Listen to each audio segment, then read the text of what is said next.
Il presidente della regione siciliana Nello Musumeci a Roma, in piazza San Giovanni, in occasione della manifestazione nazionale delle forze politiche del centrodestra.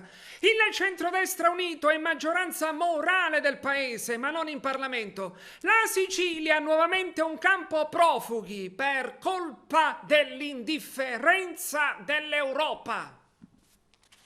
Eccola la Sicilia. È tornata a diventare un campo profughi per migliaia di disperati, di fronte ad un'Europa che si volta dall'altra parte, mentre dovrebbe intervenire proprio in quei paesi poveri per portare lo sviluppo, per portare la crescita. L'Europa che invece fa finta di ignorare questo dramma, di fronte al quale il centrodestra ha chiesto solidarietà concreta, senza dover scomodare la Chiesa Cattolica. Ecco perché, amiche e amici, io sono convinto che noi siamo condannati a governare l'Italia, come stiamo governando la Sicilia, la prima regione governata dal centrodestra nella fase della seconda ripresa dopo il 2015. Un centrodestra organico, con la Lega, con Fratelli d'Italia, con Forza Italia, con i gruppi centristi, con i popolari, con gli autonomisti. Ecco, il centrodestra è condannato a stare unito, è condannato a fare dell'alleanza un valore. Sì, è un valore l'unità del centrodestra.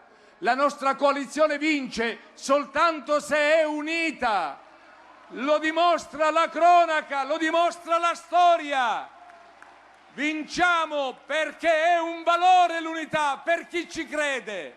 Per chi non ci crede, l'unità è un male necessario, ma non possiamo dividerci per Dio e lasciare l'Italia in mano alla demagogia, in mano ad una sinistra prigioniera del proprio dogma, delle proprie contraddizioni, del proprio livore, del proprio odio, della propria incapacità di saper parlare al cuore degli italiani. Per questo noi dobbiamo fare la differenza. Per questo dalla piazza di Roma emerge forte un messaggio, sapendo che dobbiamo ricostruirla questa Italia in una esistenza fatta di sofferenza, illuminata d'amore e accesa di speranza. E allora alziamo la nostra fede, ragazzi, anziani, donne, alziamo la nostra fede come canne al vento, che non si spezzano, che non si piegano. Facciamo appello al popolo italiano, che è maggioranza morale, prima ancora di quanto non lo siamo in Parlamento, e guardiamo al futuro con rinnovata fiducia, con senso di responsabilità, perché il destino ci chiama. Viva l'Italia! Grazie a Nello Musumeci!